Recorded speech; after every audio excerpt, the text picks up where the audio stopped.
Mantra number 6. Yattadadreshyam agrahyam agotram avarnam achakchushtrotram tadapanipadam nityam vibhum sarvagatam susukshmam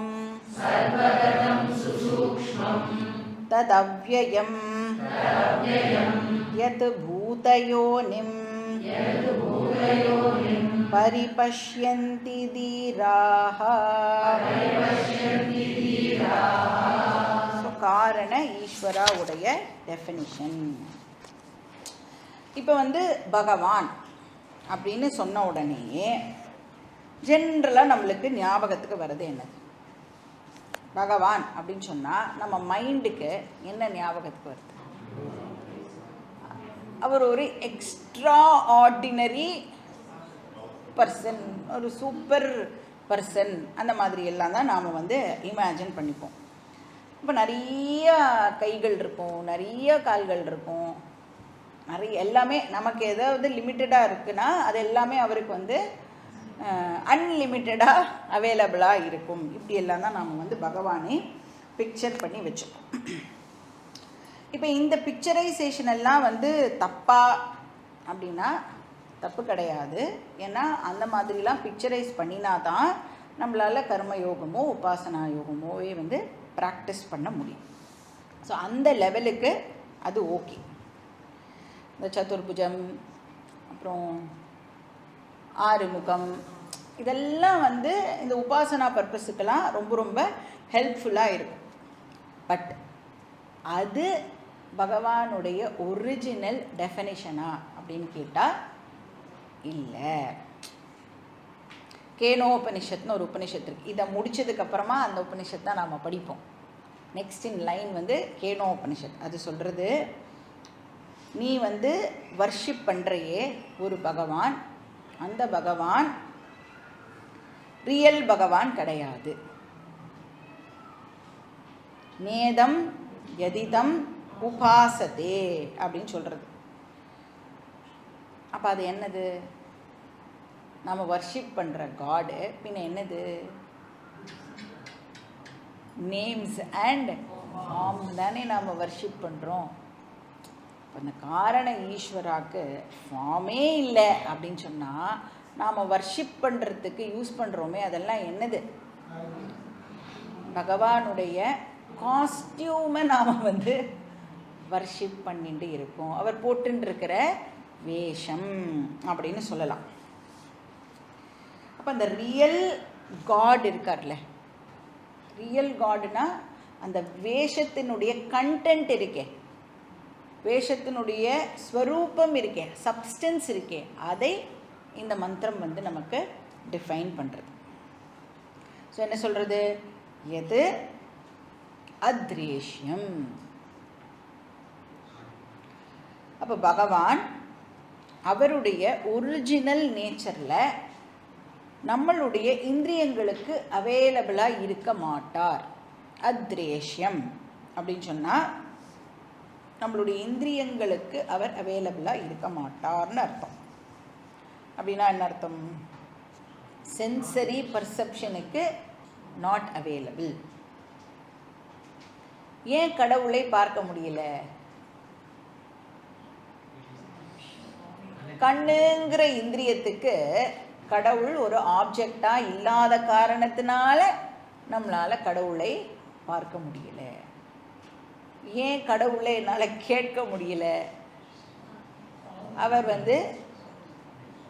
காதுங்கிற இந்திரியத்துக்கு ஒரு ஆப்ஜெக்டாக இல்லாத காரணத்தினால அவரை என்னால் காதால் கேட்டு தெரிஞ்சிக்க முடியலை. இப்போ பகவானுக்கு ஒரு ஸ்பெசிஃபிக் ஃபார்மோ கலரோ கிடையாது, ஒரு ஸ்பெசிஃபிக் சவுண்டோ கிடையாது. ஸோ ரூப அபாவத்து அத்ரேஷ்யம், शब्द अभावत अद्रेश्यम, स्पर्श अभावत अद्रेश्यम, அப்புறம் ரச அபாவத்து அத்ரேஷ்யம், கந்த அபாவத்து அத்ரேஷ்யம். இதெல்லாம் எங்கேருந்து சொல்கிறோம்? சப்த ஸ்பர்ஷ ரூப ரச கந்த இதெல்லாம் கேட்டிருக்கோமா இல்லையா? நம்ம தத்துவபோதால கேட்டிருக்கோம். இப்போ இதெல்லாம் சப்த ஸ்பர்ஷ ரூப ரச கந்த இது என்னது? ஞானேந்திரிய விஷயம். அப்போ நம்மளுடைய ஞானேந்திரிய விஷயம்னா நம்மளுடைய இந்திரியங்களுக்கு ஒரு பொருளா அது இல்லை. அதுதான் அத்ரேஷ்யம்ங்கிற வார்த்தை சொல்கிறது. திருஷ்யம் அப்படின்னு சொன்னால் என்ன அர்த்தம்? ஒன்று பார்க்க முடியும், இல்லை அதில் இருக்கிற சத்தத்தை கேட்க முடியும், இல்லை அதை நான் தொட முடியும், இல்லைன்னா அதை என்னால் முகர்ந்து பார்க்க முடியும். அந்த மாதிரி விஷயங்கள் இருந்ததுன்னா அதை திருஷ்யம் அப்படின்னு சொல்கிறோம். ஆனால் இங்கே என்ன சொல்கிறது மந்திரம்? அத்ரேஷ்யம் அப்படின்னு சொல்லிட்டுருது. அப்போ அந்த 5 விஷயங்களுக்கும் அது ஆப்ஜெக்டாக இல்லை, 5 இந்திரியங்களுக்கும் அது ஆப்ஜெக்டாக இல்லை. இப்போது பஞ்ச இந்திரிய அகோச்சரம். அப்போனா என்ன சொல்லலாம்? அத்ரேஷ்யம் அப்படின்னா அசப்தம், அஸ்பர்ஷம், அரூபம், அரசம், அகந்தம் அப்படின்னு போட்டுக்கணும். இப்போ சப்போஸ் யாராவது நம்மக்கிட்ட நான் பகவானை பார்த்தேன் அப்படின்னு சொன்னால் நாம் எப்படி அதை அண்டர்ஸ்டாண்ட் பண்ணிக்கணும்?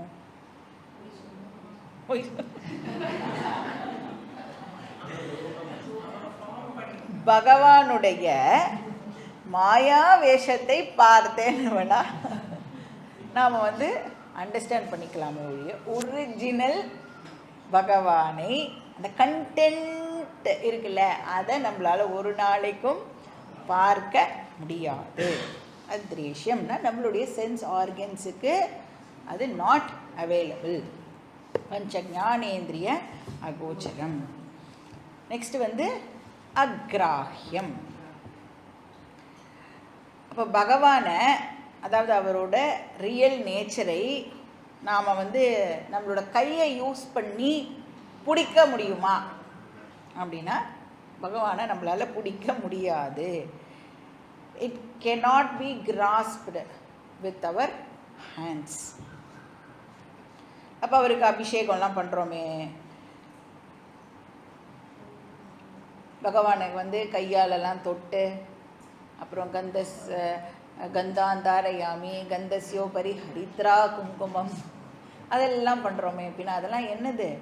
ஒரிஜினலுக்கு நம்மளால் ஒன்றுமே பண்ண முடியாது. ஆனால் அது எல்லாமே அந்த காஸ்டியூமுக்கு நாம் பண்ணுற விஷயங்கள். அப்போ அக்ராஹ்யம் அப்படின்னா கிராஸ்ப் பண்ண முடியாது. ஸோ கையினால் பிடிக்க முடியாது. எதனால ஜென்ரலாக பிடிக்கிறோம்? கையினால் பிடிக்கிறோம். கைக்கு சான்ஸ்கிரிட்டில் என்னது? பாணி அப்படின்னு பேர். இந்த பாணின்றது எந்த குரூப்பை சேர்ந்தது? வாக் பாணிபாத பாயு உபஸ்த. இதெல்லாம் இது கர்மேந்திரியாணி. இப்போ கர்மேந்திரியத்துக்கும் இது ஒரு விஷயமா அவைலபிளாக இல்லை. போனது பஞ்ச ஞானேந்திரிய அகோச்சரம்னா இது பஞ்ச கர்மேந்திரிய அகோச்சரம். நெக்ஸ்ட் என்னது? அகோத்திரம். கோத்திரம் நமக்கு ரொம்ப பழக்கமான ஒரு வார்த்தை. ஃபஸ்ட்டு பார்த்த உடனே என்ன கேட்போம்? நீங்கள் எந்த கோத்திரம்? எதுக்கு கேட்போம்? அதுவும் சும்மா ஒரு பர்சனை பார்த்தா கேட்க மாட்டோம்.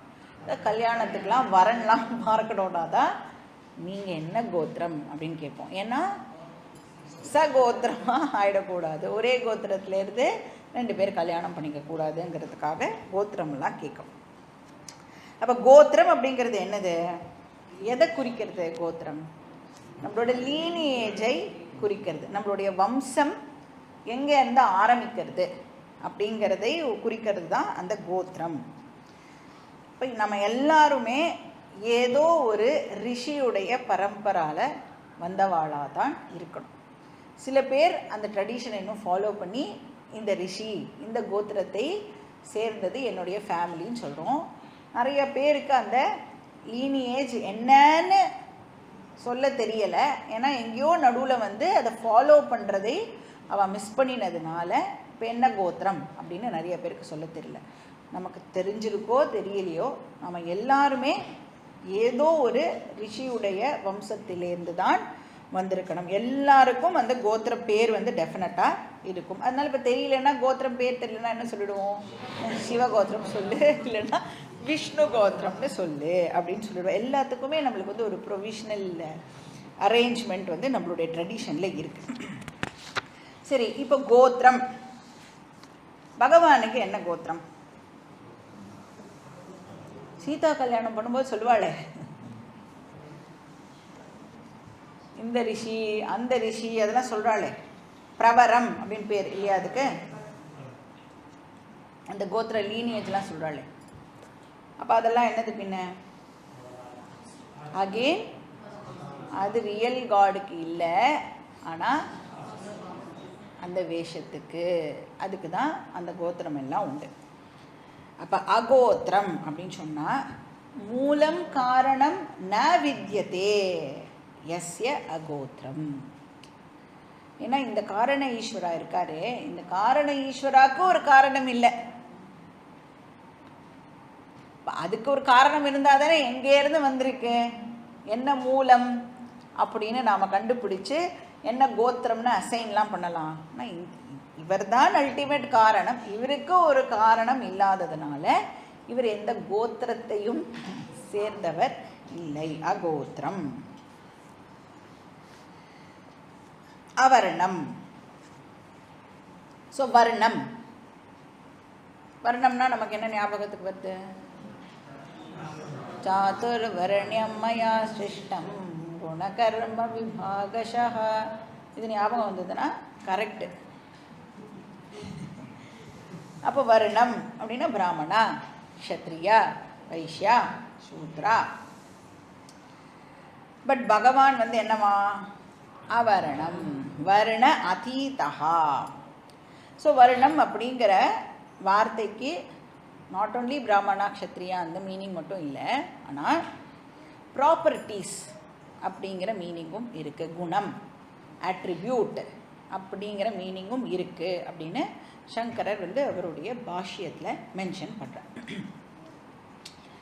இப்போது ஒரு பர்சன் பற்றி டிஸ்கிரைப் பண்ணணும் அப்படின்னு சொன்னால், இப்போ நம்ம போகிறோம், யாரையோ நம்ம தெரியாத ஒரு பர்சன், இது வரைக்கும் பார்த்ததே இல்லை, அந்த பர்சனை நாம் போய் எங்கேயோ ரிசீவ் பண்ணி கூட்டிகிட்டு வரணும் அப்படின்னா என்ன சொல்லி டிஸ்கிரைப் பண்ணுவோம்? உங்களோட ஹைட்டில் தான் இருப்பா, அப்புறம் கண்ணாடி போட்டுருப்பா, இப்படி இருப்பா, அப்படி இருப்பா, குண்டா இருப்பா, ஒல்லியாக இருப்பா, அந்த மாதிரிலாம் சொல்லுவோம். ஆனால் இப்போ வந்து ஈஸி, ஃபோட்டோ எடுத்து தான் அமிச்சு இப்படி தான் இருப்பா, பார்த்து கூட்டின்னு வா அப்படின்னு சொல்லலாம். பட் ஜென்ரலி ஒரு பர்சனை வந்து டிஸ்கிரைப் பண்ணணும் அப்படின்னா, இப்போ அங்கே தூரக்க யாரோ உட்காந்து பேசிகிட்டு இருக்கான்னு சொன்னீங்களேன், அவளை இப்போ இம்மீடியட்டாக நான் காமிச்சாகணும் அப்படின்னா என்ன பண்ணுவேன்? எப்படி காமிப்பேன்? இந்த கலர் ட்ரெஸ் போட்டுருக்கா பாரு, இங்கே இந்த ஒல்லியாக அந்த ஓரமாக உட்காந்துருக்கா பாரு அப்படின்லாம் நம்ம சொல்லுவோம் இல்லையா? அப்போ ஏதாவது ஆட்ரிபியூட்ஸ் இருந்தால் தான் நம்மளால் வந்து டிஸ்கிரைபே பண்ண முடியும். அப்போ வர்ணஹா அப்படின்னு சொன்னால் வர்ணியதே அனேன இது வர்ணஹா. எது ஒன்று வர்ணனை செய்யறதுக்கு உதவுகிறதோ அதுக்கு பேர் வர்ணஹா. வர்ணனைனா என்ன அர்த்தம்?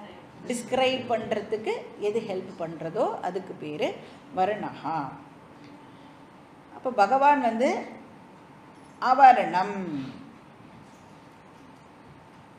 அப்படின்னா அவருக்கு டிஸ்கிரைப் பண்ணுற மாதிரியான எந்த ஃபீச்சர்ஸும் பகவானுக்கு இல்லை.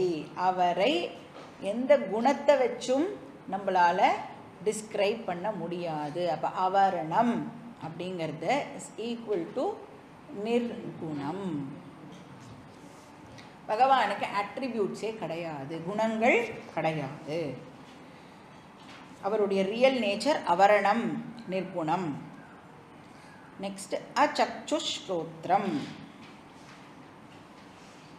பகவானுக்கு கண்ணு இல்லை. சம்டைம்ஸ் சொல்லுவோம்ல, உனக்கு கண் இருக்காயா, நான் எவ்வளோ அழறேன், உனக்கு காது இருக்காயா, நான் என் கஷ்டத்தை எல்லாம் சொல்கிறேனே. நிஜமாவே பகவானுக்கு கண்ணு இல்லை.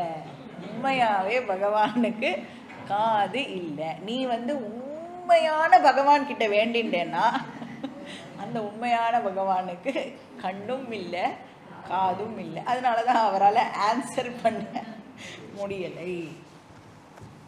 இப்போ இந்த கண்ணு காது எதை ரெப்ரசன்ட் பண்ணுறது? ஞானேந்திரியத்தை ரெப்ரசன்ட் பண்ணுறது. அப்படின்னா பகவானுக்கு ஞானேந்திரியங்கள் இல்லை. அப்போ முன்னாடி பார்த்தோமே அது என்னது? அத்ரேஷ்யம்னு ஒன்று பார்த்தோமே, அது என்னது? அது ஞானேந்திரிய விஷயம். இது ஞானேந்திரியமே. ஸோ ஞானேந்திரியம் பகவானுக்கு இல்லை. அப்படின்னா அவருக்கு பாடி இல்லை. ஆனால் வர்ணிக்கிறோமே, பச்சை மாமலை போ மேனி பவளவாய் கமலச்செங்கன், அதெல்லாம் என்னதுன்னா காஸ்டியூமை பியூட்டிஃபுல்லாக நாம் வந்து டிஸ்கிரைப் பண்ணுறோம். இப்போ நம்மளை வந்து டிஸ்கிரைப் பண்ணிக்கணுன்னா குண்டாக இருக்க ஒல்லியாக இருக்கேன்னு சொல்கிற மாதிரி பகவானுடைய காஸ்டியூம் பச்சை மாமலை போல் இருக்குது, கோவை செவ்வாய், அதெல்லாம் நாம் வந்து அந்த காஸ்டியூமுக்கு கொடுக்குற டிஸ்கிரிப்ஷன். அப்போ இந்த மாதிரி வர்ணனையெல்லாம் டெஃபினட்டாக நமக்கு வெரி வெரி யூஸ்ஃபுல். என்ன பர்பஸுக்காக? மைண்ட் பியூரிஃபிகேஷனுக்கு இது எல்லாம் வெரி வெரி யூஸ்ஃபுல். பட் ஞான யோகத்துக்கு வந்துட்டோம் அப்படின்னு சொன்னால் நாம் இங்கே அந்த ரியல் காட் பற்றி தான் பேசுவோம். அந்த ரியல் காடுக்கு ஞானேந்திரியங்கள் இல்லை. அச்சக்ஷுஷ்ரோத்ரம் ஞானேந்திரிய ரஹிதம். நெக்ஸ்ட் என்னது? தது அபாணி பாதம். பாணின கை, பாதம்னா காலு. இது எந்த குரூப்பு? கர்மேந்திரியம். அப்படின்னா பகவானுக்கு கர்மேந்திரியமும் கிடையாது. அசரீரம். ஸோ பகவானுக்கு ஒரு ஸ்பெசிஃபிக் ஃபார்மோட கூடிய சரீரம் இல்லை. இப்போ சப்போஸ் பகவானுக்கு வந்து சரீரம் இருந்ததுன்னு சொன்னால் அது என்ன ஆகிடும்? வரும் போகும். அதனால தான் அவதாரம்லாம் பார்த்தீங்கன்னா ஒரு பர்டிகுலர் டைமில் வரது, ஒரு பர்டிகுலர் டைமில் போயிடுறது. அப்போ அந்த அவதாரம் பகவானுடைய ரியல் நேச்சராக டெஃபினட்டாக இருக்க முடியாது. ஏன்னா ரியல் அப்படின்னு சொல்லிட்டாலே என்ன அர்த்தம் ஆயிடுறது? எது ஒன்று நித்தியமாக இருக்குமோ, எப்போவுமே எது ஒன்று இருக்குமோ. அதனால தான் ஏகசார நித்திய சத்தியம் அப்படின்னு சொல்கிறோம். ஸோ அபாணி பாதம். நெக்ஸ்ட் வந்து சர்வகதம். சர்வகதம்னா என்ன அர்த்தம்? ஆல் பர்வேடிங், எல்லா இடத்துலையும் பகவான் இருக்கார். இது தெரியறதுக்கு முன்னாடி என்ன சொல்லுவோம்? பகவான் எங்கே இருக்கிறார்? வைகுண்டத்தில் இருக்கிறார். இல்லைனா அவளுக்கு எந்த இஷ்ட தேவதாவோ அந்த இஷ்ட தேவதாவுக்கு ஒரு பர்டிகுலர் ஸ்பாட் வச்சுருப்போம், அங்கே பகவான் இருக்கிறார் அப்படின்னு சொல்லுவோம். இப்போ படித்ததுக்கப்புறம் இப்போ வைகுண்டத்தில் பகவான் இருக்காரா இல்லையா?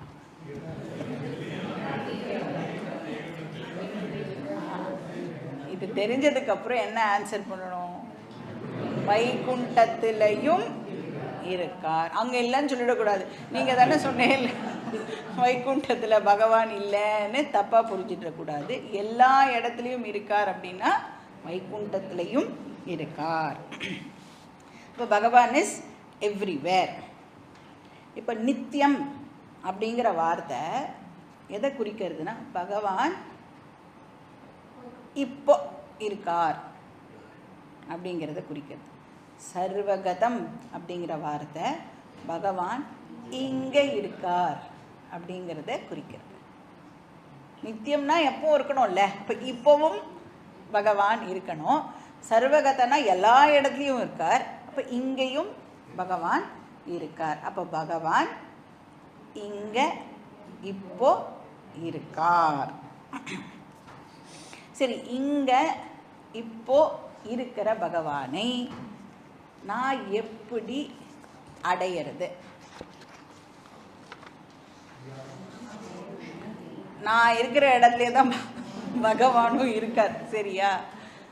அந்த பகவானை நான் என்ன பண்ணி என்ன ட்ராவல் பண்ணி பகவானை இப்போ அடையணும். இப்போ நம்ம பார்த்துருக்கோம்ல சினிமாலெலாம் அந்த லாஸ்ட் மூமெண்ட் நம்ம வந்து ஒரு ரொம்ப நல்ல பர்சனாக மாறிட்டோன்னு வச்சுக்கோங்களேன். நம்மளோட கடைசி காலத்தில் நல்ல பயங்கரமாக தியானம் எல்லாம் பண்ணி இதெல்லாம் பண்ணி மாறிட்டோம்னா நம்மளுடைய அந்த லாஸ்ட் மூமெண்ட் செத்து போயிட்டோம் அப்படின்னா எப்படி போய் பகவானோட ஐக்கியமாகும்? இங்கேருந்து ஒரு ஜோதி போகும், அப்புறம் கரெக்டாக அந்த ஜோதி பயங்கரமாக காடு மலை அதெல்லாம் ட்ராவல் பண்ணி ஒரு கோவிலுக்குள்ளே போய் அந்த கோவிலுக்குள்ளே ஒரு ஒரு இது விக்கிரகம் இருக்கும். அந்த விக்கிரகத்தோடு போய் ஐக்கியமாகற மாதிரிலாம் நாம் பார்த்துருக்கோம். அதனால் இப்போ நாமளும் என்ன நினைப்போம், இந்த மாதிரி தான் போய் ட்ராவல்லாம் பண்ணி பகவானை ரீச் பண்ணணும் போல இருக்குது. ஆனால் இப்போ என்ன படிக்கிறோம், பகவான் எங்கே இருக்கார்? இங்கே இப்போ இருக்கார். அப்போ ட்ராவல் அப்படின்னு ஏதாவது இங்கே இருக்கா? ட்ராவல் பண்ணணுமா? நாம் சுக்லகதியில் ட்ராவல் பண்ணணுமா, கிருஷ்ணகதியில் ட்ராவல் பண்ணணுமா? ஒரு ட்ராவலும் இந்த இடத்துல இன்வால்வ் ஆகவே இல்லை. அப்போ எப்படி பகவானை அடையிறோம்? பகவானை அடையிறது அப்படிங்கிற வார்த்தையே இப்போ எப்படி கரெக்டாக புரிஞ்சுக்கணும்? பகவானை நான் தெரிஞ்சுக்கிறேன், பகவானை நான் டிஸ்கவர் பண்ணுறேன், அண்டர்ஸ்டாண்ட் பண்ணிக்கிறேன் அப்படின்னு தான் அந்த அடையிறது அப்படிங்கிற வார்த்தையை நாம் புரிஞ்சுக்கணும். அப்படின்னா பகவானும் நானும் தூரக்கவே இல்லை, விலகியே இல்லை அப்படின்னு அண்டர்ஸ்டாண்ட் பண்ணிக்கிறது தான் பகவானை நான் அடையிறேன் அப்படிங்கிறதுக்கு அர்த்தம். இப்போ வந்து தங்கம் நகை இருக்குது, நகை ஒரு நாளைக்கும் தங்கத்திலேருந்து விலகியே இருக்க முடியாது, கரெக்டா? அது மாதிரி காரண ஈஸ்வரா காரிய பிரபஞ்சம், இந்த காரிய பிரபஞ்சம் ஒரு நாளைக்கும் காரண ஈஸ்வராலேருந்து விலகியே இருக்க முடியாதுங்கிற அறிவு வரத்துக்கு பேர் பகவானை நான் அடைகிறது. ஸோ சர்வகதம் அப்படின்னு சொன்னால் ஆம்னி ப்ரெசண்ட், எல்லா இடத்துலையும் பகவான் இருக்கார். சுசூக்ஷ்மம், சுசூக்ஷ்மம் அப்படின்னு சொன்னால் அதி சூக்ஷ்மம், வெரி வெரி சட்டில் அப்படின்னு அர்த்தம். இப்போ வந்து இந்த பஞ்சபூதத்தை நாம் எடுத்துனோம் அப்படின்னு சொன்னால் அதுலேயே அந்த கிரெடேஷனையும் நம்மளால் பார்க்க முடியும். இப்போ பிருத்திவி அப்படின்னா அது நல்லா சாலிடாக நல்லா நமக்கு கண்ணுக்கு தெரியறது, கையால் பிடிக்க முடியறது, வாசனை வருது, எல்லாம் நம்மளால் வந்து பண்ண முடியும். அதே ஒன்று ஒன்றா குறைச்சிட்டே வந்தோன்னா பிருத்திவியிலேருந்து ஜலத்துக்கு வந்தோம் அப்படின்னா அதில் ஒரு ப்ராப்பர்ட்டி அவுட்டு,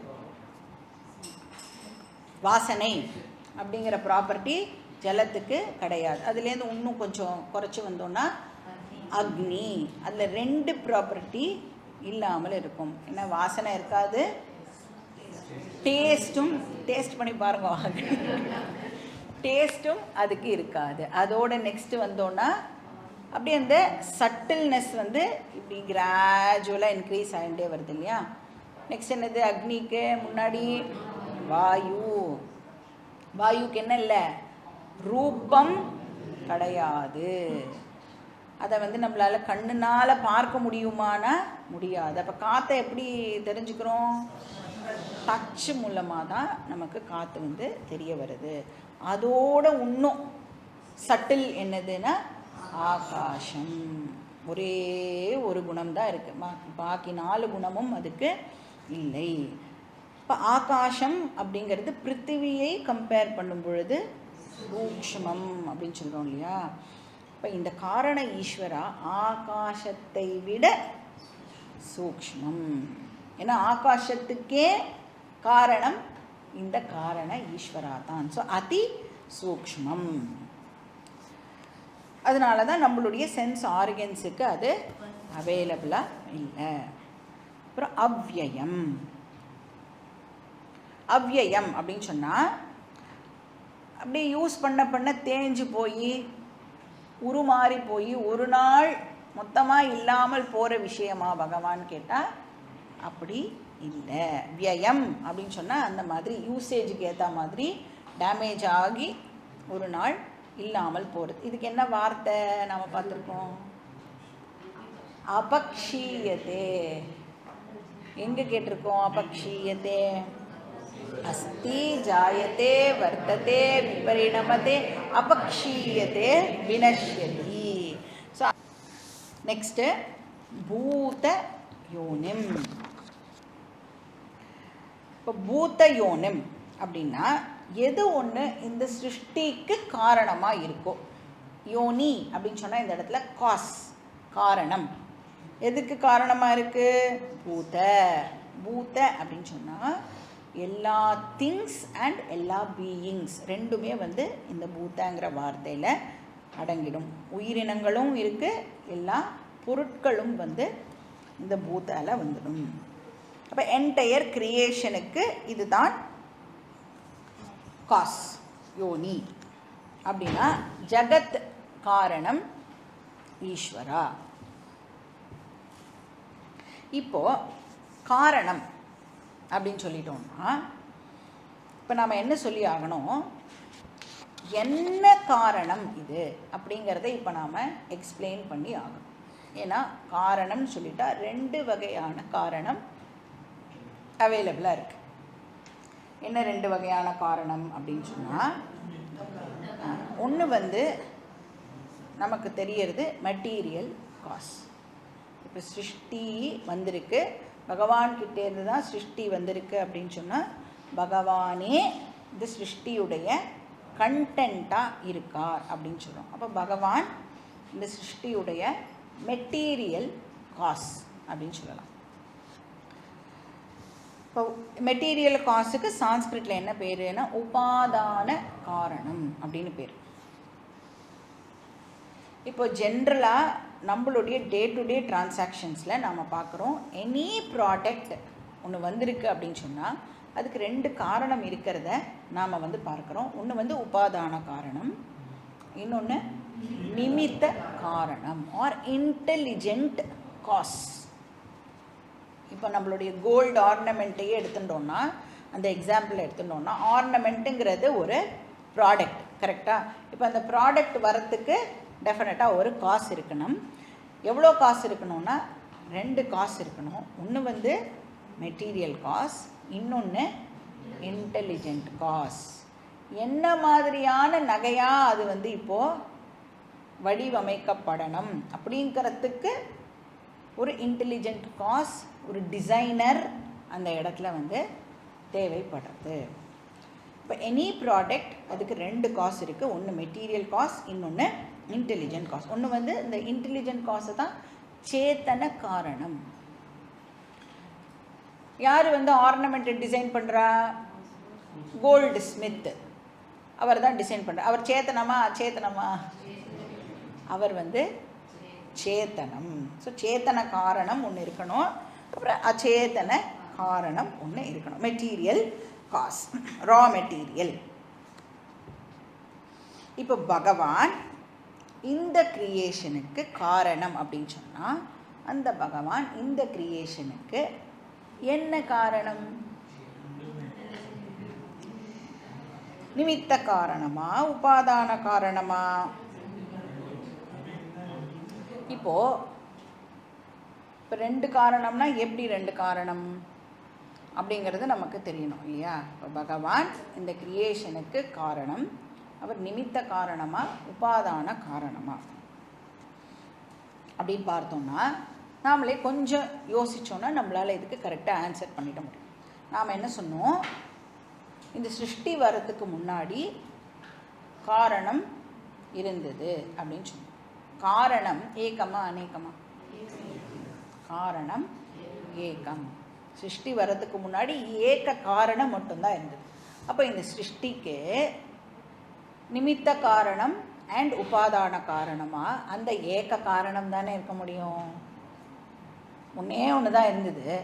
அப்போ அந்த ஒன்று தான் இப்போது இந்த சிருஷ்டிக்கு நிமித்த காரணமாகவும் உபாதான காரணமாகவும் இருக்க முடியும். ஸோ இந்த இடத்துல பூதயோனிம் அப்படிங்கிற வார்த்தையில் உபனிஷத் வந்து மெட்டீரியல் காஸை ஹைலைட் பண்ணுறது. பகவான் தான் இந்த சிருஷ்டியுடைய மெட்டீரியல் காஸ், உபாதான காரணம். பூஜ்ய சுவாமிஜி வந்து இதை பியூட்டிஃபுல்லாக என்ன சொல்வார், பகவான் தான் மேக்கர் அண்ட் தி மெட்டீரியல் அப்படின்னு சொல்லுவார். இந்த கிரியேஷனோட மேக்கர் அண்ட் மெட்டீரியல் ஈஸ்வரா. நெக்ஸ்ட் வந்து விபுஹு.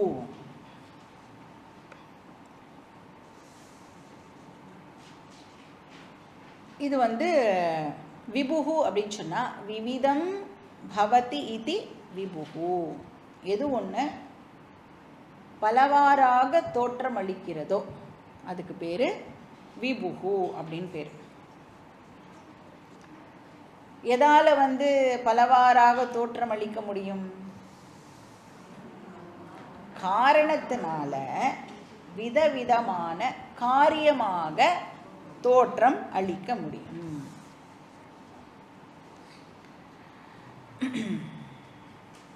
ஸோ இங்கே வந்து உபனிஷத்து என்ன பண்ணுறது, இந்த மாதிரி வார்த்தைகளெல்லாம் கொடுத்து நம்மளை கொஞ்சம் திங்க் பண்ணு, எப்படி அது இப்படி இருக்க முடியும்னு நீனு திங்க் பண்ணு அப்படின்னு சொல்கிறது. அதனால தான் இது வந்து ஒரு ராமாயணம் கேட்குற மாதிரியோ மகாபாரதம் கேட்குற மாதிரியோ கேட்டுட்டு போக முடியாது, திங்க் பண்ணணும். ஆனால் நாம் என்ன பண்ணுவோம், ராமாயணம் மகாபாரதம் கேட்கும் பொழுது திங்க் பண்ணுவோம்.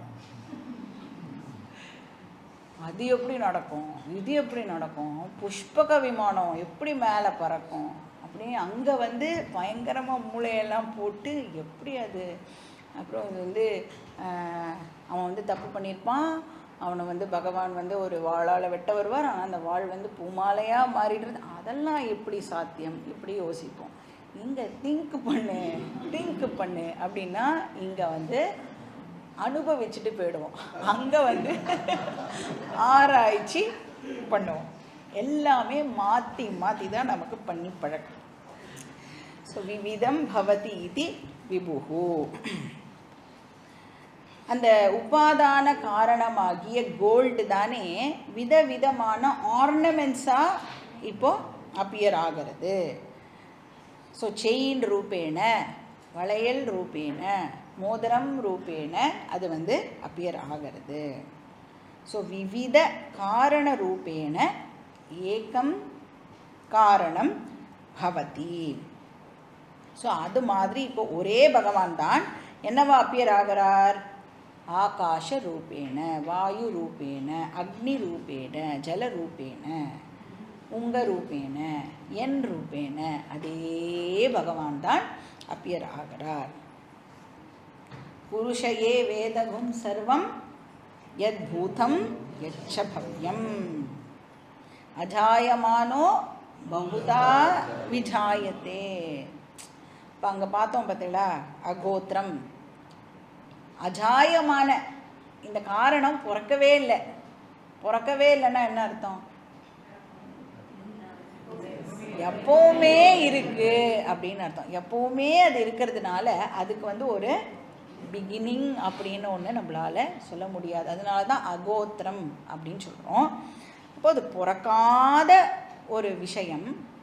அஜாயமானஹா பகுதா விஜாயதே, பலவாறாக ஒரே காரணமே இப்போ பல காரியங்களாக அப்பியர் ஆகிறது அப்படின்னு இங்கே சொல்லப்படுது. சரி, இந்த மாதிரி டெஃபினிஷன் இருக்கிற இந்த ஒரிஜினல் ஈஸ்வராவை, ஒரிஜினல் பகவானை யாரால அண்டர்ஸ்டாண்ட் பண்ணிக்க முடியும்? யார் அண்டர்ஸ்டாண்ட் பண்ணிக்கிறாளாம்? தீராக பரிபஷ்யந்தி. தீராகனா யாரு? சாதன சதுஷ்டய சம்பன்ன அதிகாரி. அந்த பர்சன்னால தான் இதை அண்டர்ஸ்டாண்ட் பண்ணிக்க முடியும். அப்போ குவாலிஃபிகேஷன் இருந்தது அப்படின்னு சொன்னால், இப்போ அத்ரேஷ்யம், அக்ராஹ்யம், அகோத்திரம் அப்படின்னு அந்த வார்த்தையெல்லாம் சொல்லும் பொழுதே ஓ இதானா, ஓ இதுவா அப்படின்னு நம்மளால் வந்து அண்டர்ஸ்டாண்ட் பண்ணிக்க முடியும். குவாலிஃபிகேஷன் இல்லாததுனால நம்மளால் அது என்ன அப்படிங்கிறதை கூட கன்சீவ் பண்ண முடியலை. ஸோ தீராக அப்படின்னா அந்த அதிகாரியை வந்து குறிக்கிறது. ஸோ பரிபஷ்யந்தி, பகவானை எல்லா இடத்துலையும் அந்த பர்சனால் அப்ரிஷியேட் பண்ண முடியும். ஏன்னா பகவான் எங்கே இருக்கார்? இங்கே இப்போ இருக்கிறதுனால அந்த தீராக என்ன பண்ணுவார்? எல்லா இடத்துலையும் எல்லா நேரங்கள்லையும் பகவானை அப்ரிஷியேட் பண்ணுவார். ஸோ இதான் வந்து இந்த மந்திரத்தோடைய விஷயம். நம்ம நெக்ஸ்ட்